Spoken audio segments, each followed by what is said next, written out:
Usualmente el asunto ambiental se entiende como uno de infraestructura verde, parques, bosques y áreas verdes, y casi nunca la transportación y el diseño de la parte gris de la ciudad, como las carreteras y las aceras, el espacio público, es parte del pensamiento ambiental.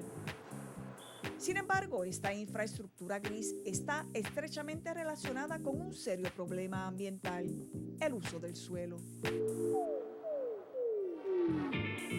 Vive en Santurce, apenas sobrevive.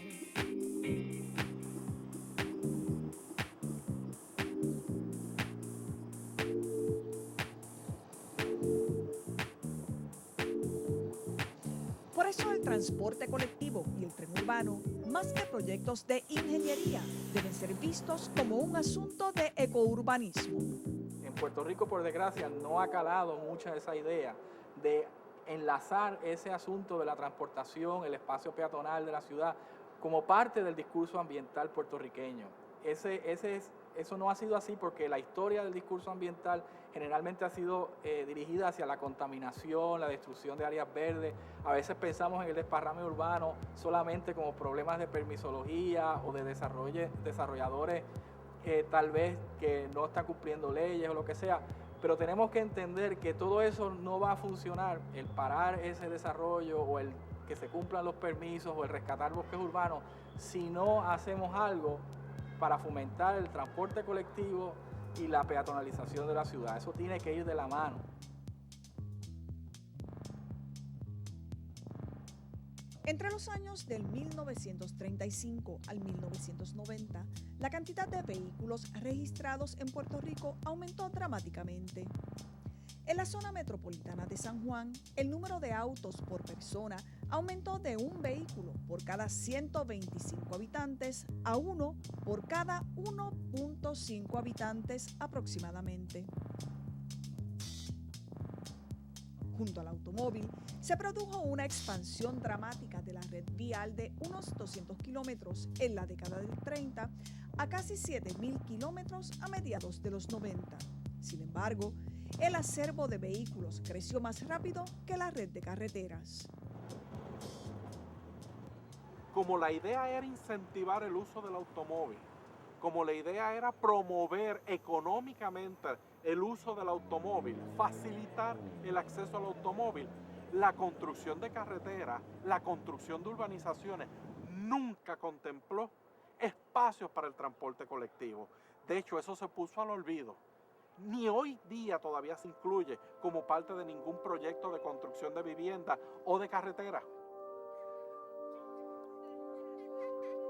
La forma que tiene la ciudad va a depender directamente de la transportación, ¿no? La ciudad dirigida o dependiente del carro tiene una forma particular que es la ciudad desparramada, lo que llamamos el desparrame urbano, porque tiene a tender a hacer un uso muy ineficiente del suelo. Eso no es cierto para ciudades que tienen mejor transporte colectivo y son más peatonales, como ciudades que más bien son como Barcelona, ciudades europeas o Boston, Curitiba, otros ejemplos donde las ciudades son más compactas, precisamente porque eso nos da una forma de ver la ciudad diferente. En el mismo área metropolitana tenemos ejemplos de varios casos.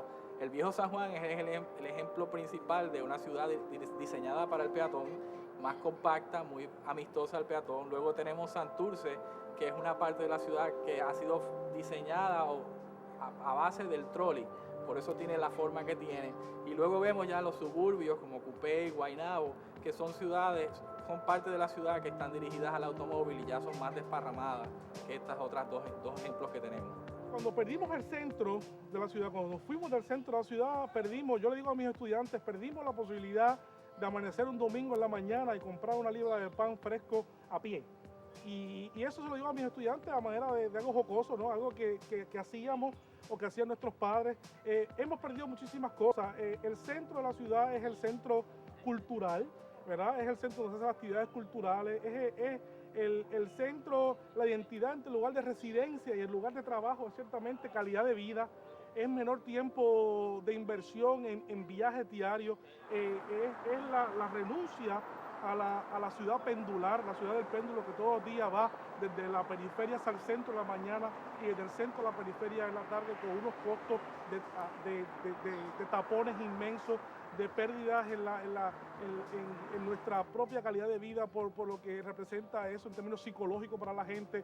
Solamente yo le digo a los estudiantes, el hecho de que hayan vivido generaciones de puertorriqueños educados, criados, teniendo que ser esclavizados a levantarse todos los días a las 4 o 5 de la mañana para ir a un tapón, niños a edad temprana, y vivir 10 años de su vida en ese movimiento pendular, ciertamente tiene unos costos grandes que todavía no han sido calculados del todo en el país.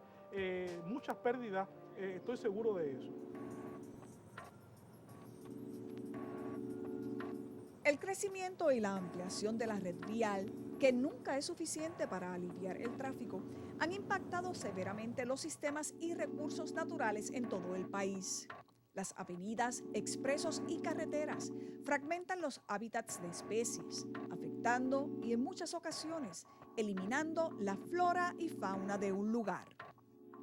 El problema que tiene el uso excesivo del auto, la dependencia excesiva del automóvil, es que conlleva un uso bien ineficiente del terreno, del suelo. O sea, el automóvil requiere mucho terreno.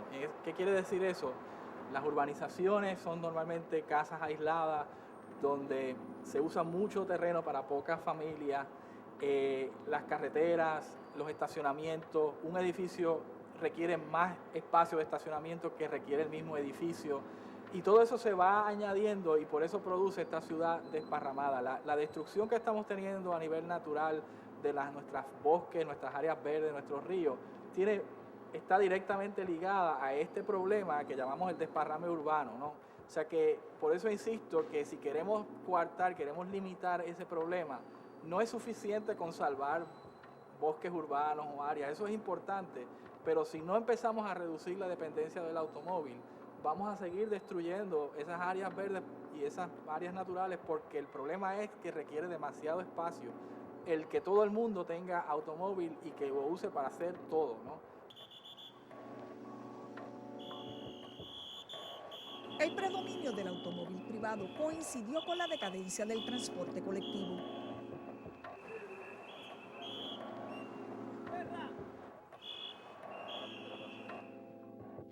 Por las pasadas décadas, la Autoridad Metropolitana de Autobuses, creada en el 1959 como la Comisión Metropolitana de Autobuses, ha sido el único sistema de transporte colectivo en Puerto Rico. Un sistema de tamaño mediano con unos 250 vehículos aproximadamente.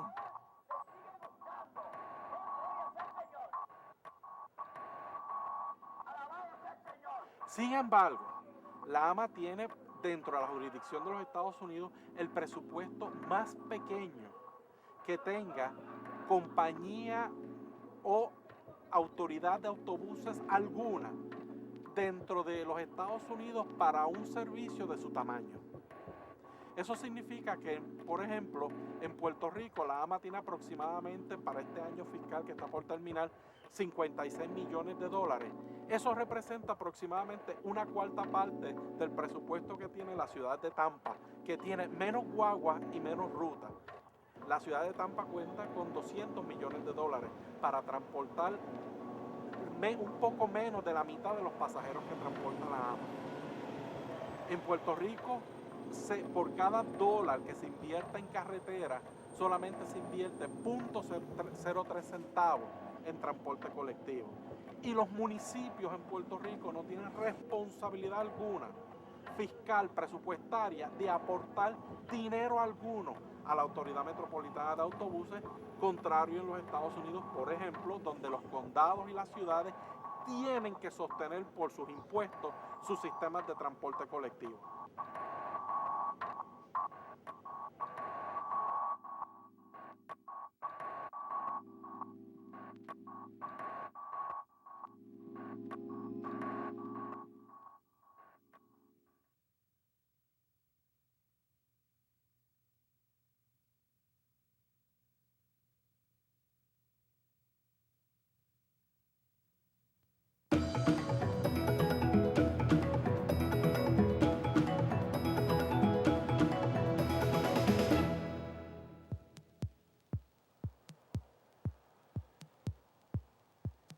La isla de Puerto Rico tiene la densidad más alta en el mundo de vehículos por milla cuadrada, con unos 150 automóviles por cada milla pavimentada.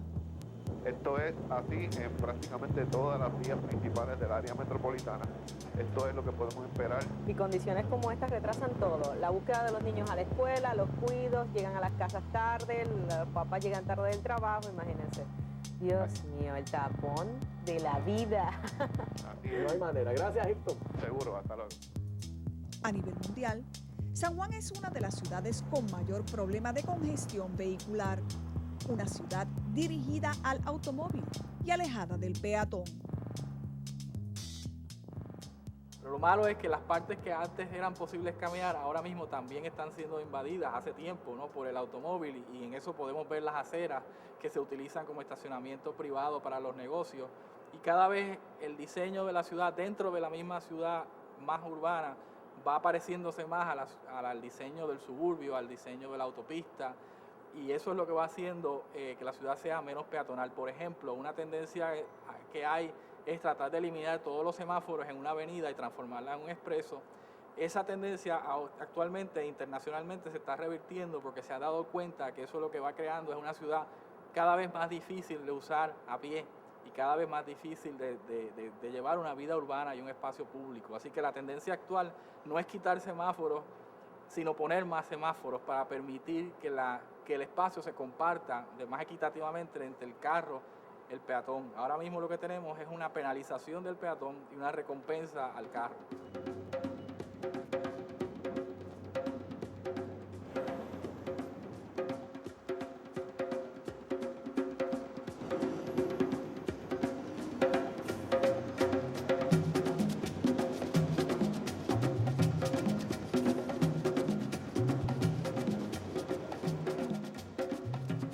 En Puerto Rico apenas existen los peatones en las aceras. Puerto Rico tiene una ciudad sin peatones. Tiene algunos foquitos, fondillitos, donde personas caminan. Pero hay muy pocas personas en las aceras, inclusive las aceras son estrechas. Sin embargo, Puerto Rico tiene la tasa de muerte de peatones más alta de este hemisferio. ¿Cómo es posible que en un país donde hay pocos peatones en las zonas urbanas caminando, haya tanta muerte de peatones? Simple y sencillamente porque las áreas son peligrosas, las áreas están ocupadas por el automóvil, las personas se tienen que echar a la calle. Y cuando están en la calle son carne de cañón. La persona, el peatón, si fuéramos a llevarlo en la jerarquía evolutiva, el peatón es el paria. Es la persona no conocida.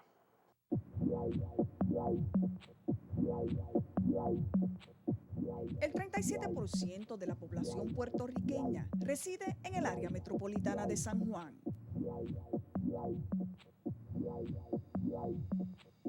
Esta se compone de los municipios de Bayamón, Carolina, Cataño, Guaynabo, San Juan, Trujillo Alto, Loíza y Toabaja.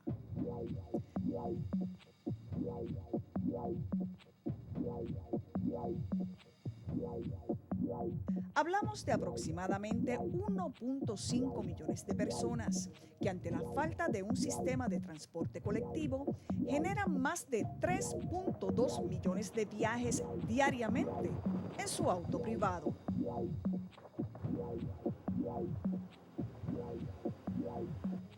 El automóvil privado pues produce una ciudad desagradable, calurosa, poco estética en el sentido de que todo, porque la estética y la experiencia de la ciudad la vivimos dentro del carro, no la vivimos en la ciudad. Cuando empieza a ser importante el tren urbano o el transporte colectivo, ahora vemos movimientos de arte público, de espacios públicos. ¿Por qué? Porque el peatón vive en la ciudad, tiene que experimentar la ciudad. El que va en carro no experimenta la ciudad, experimenta el aire acondicionado y la música que va dentro del carro, y el resto de la ciudad se puede estar destruyendo. Pero eso no nos impacta a nosotros porque estamos yendo de un sitio a otro encerrados en un automóvil. Así que pues, se va deteriorando el entorno urbano precisamente porque no lo experimentamos. En un recorrido por nuestras principales avenidas, la falta de una infraestructura peatonal es evidente. Estos ejemplos hablan por sí solos.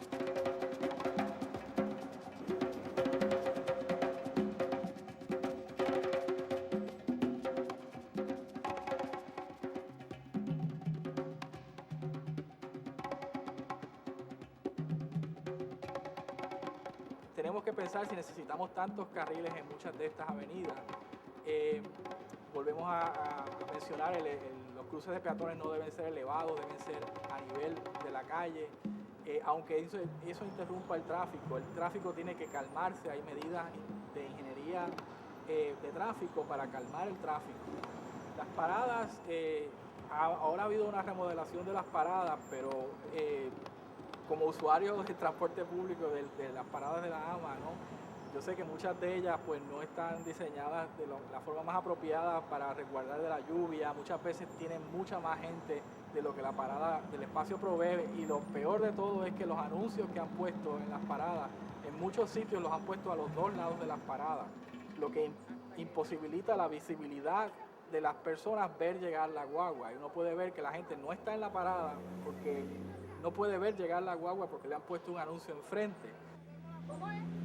Nos paramos de este lado, ¿verdad? Porque de aquí adelante vemos la guagua. ¿Y que no les deja ver la guagua? Nos cubre, por favor. Por eso que nos paramos aquí, de este lado.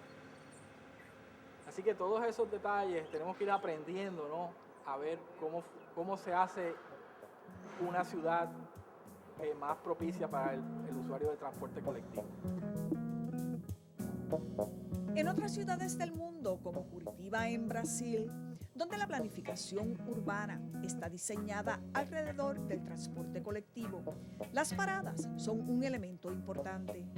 Además de ofrecer al peatón protección contra las inclemencias del tiempo, su diseño permite un abordaje más rápido y seguro.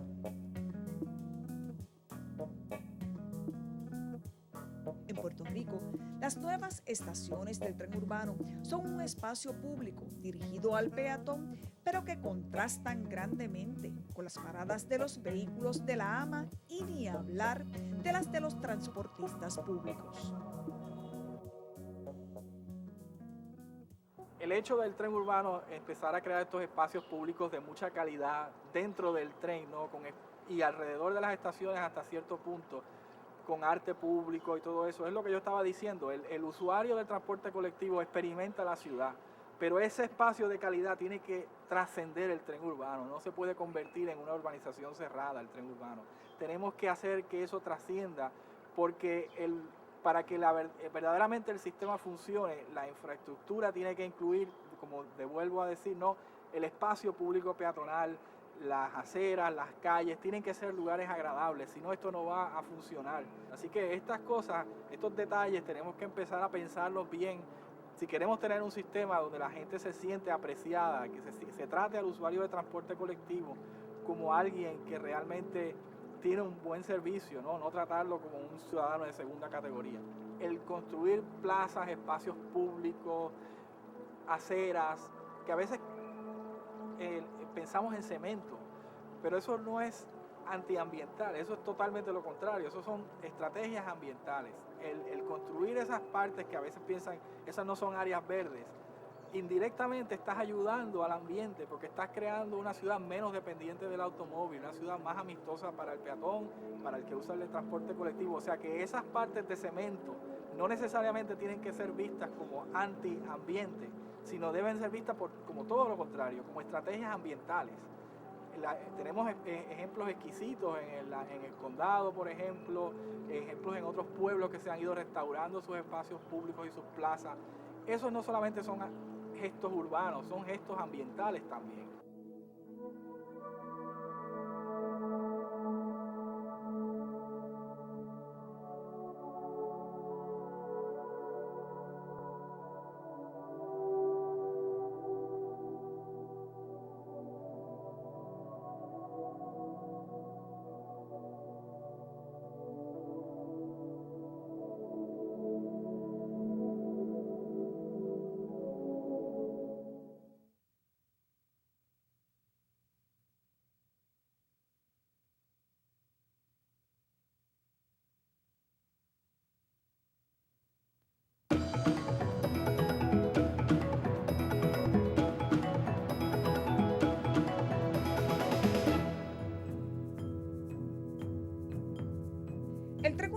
no es solo una obra de ingeniería para construir un tren, sino una oportunidad para intervenir en la ciudad y empezar a crear otro tipo de urbe, una que sea más habitable para las personas y no solamente para el carro. Bueno, esos terminales o esas estaciones del tren se ven más bien como focos para empezar a crear un urbanismo diferente alrededor de ellas, ¿no? Y realmente es un proyecto bien importante de parte del tren urbano poder lograr que estos entornos de las estaciones sean lugares donde haya no solamente infraestructura peatonal, pero usos mixtos, ¿no? Se presupone de parte del Estado un gran reto. Pienso que el Estado tiene una gran oportunidad, ¿verdad? Tanto el Estado como la ciudadanía tienen una gran responsabilidad para hacer que el tren funcione. El tren está ahí y está en nuestras manos ahora demandar que el Estado entre en una nueva lógica de redensificar la ciudad, volver a habitar la ciudad, redescubrir el centro. Lo que ha pasado en otras ciudades de los Estados Unidos y Europa, redescubrir el centro como el espacio realmente donde la gente debe estar viviendo.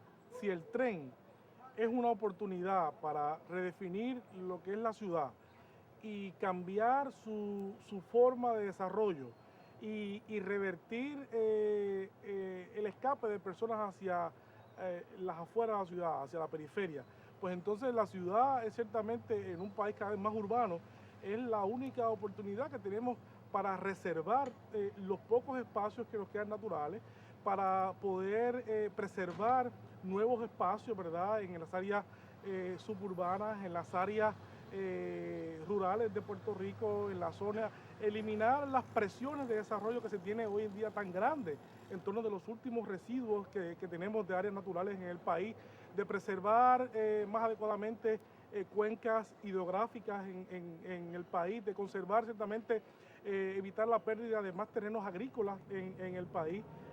Y eso significa tener que redefinir la ciudad, eso significa tener que densificar la ciudad para paralizar ese tipo de desarrollo.